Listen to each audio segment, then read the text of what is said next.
Objectif News vous présente l'interview de 18h.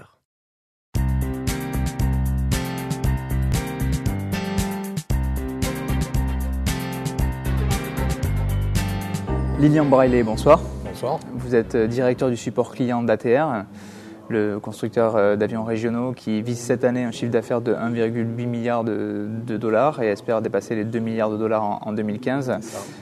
Quelles sont aujourd'hui les trois priorités d'ATR ? Alors tout d'abord, première priorité, le ramp-up, augmenter notre capacité de production, tant la capacité d'assemblage d'avions que toute la supply chain, de manière à mieux servir nos clients. Mieux servir la demande déjà par rapport aux commandes que nous avons enregistrées, mais aussi être capable de réduire les temps d'attente pour les futurs clients. C'est très important de pouvoir capturer ce marché-là. Ensuite, bien sûr, le support et le niveau de service à nos clients. Il faut renforcer cette capacité-là au niveau global, du point de vue des services logistiques, mais aussi de notre présence et du footprint global d'ATR au niveau de la proximité avec nos clients. On a déjà l'avantage ATR d'être très présent dans le monde par rapport aux constructeurs de turbopropulseurs. On va renforcer ça demain, notamment avec notre implantation en Amérique du Sud, qui est le prochain objectif de déploiement pour le support et les services d'ATR. Et enfin, axe de développement très fort, enjeu important pour le futur, le développement incrémental de l'avion, au-delà de l'ATR 600 aujourd'hui en production et qui est un appareil très moderne, très performant, très économique.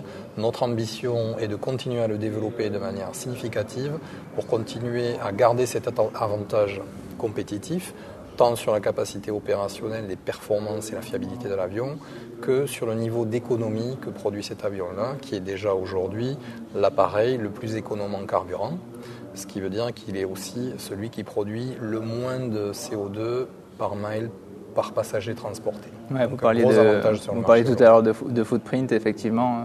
Là aussi, au niveau des avions, ATR est très très présent et très en avance sur ses concurrents au niveau de la qualité et de la consommation en carburant et du dégagement de CO2. Tout à fait. Aujourd'hui, un ATR consomme 50% de fuel en moins qu'un jet sur un trajet équivalent, ce qui donne un avantage en termes d'émissions de CO2 vraiment très important. Notre ambition pour le futur n'est pas seulement de conserver, mais aussi de continuer à développer cet avantage-là avec un travail au niveau de la R&D, recherche importante sur la plateforme actuelle pour continuer de trouver des solutions de propulsion pour le futur capables de conserver cet avantage compétitif. Donc ATR, leader sur le marché avec 80% du marché, mais qui continue à essayer de s'améliorer pour garder cette avance-là. Tout à fait, nous regardons vraiment loin devant pour voir quels sont les challenges du futur et être capable de les adresser le moment venu. Et ça se prépare dès aujourd'hui. Merci à vous en tout cas, Lilian Braillet. Merci, au revoir.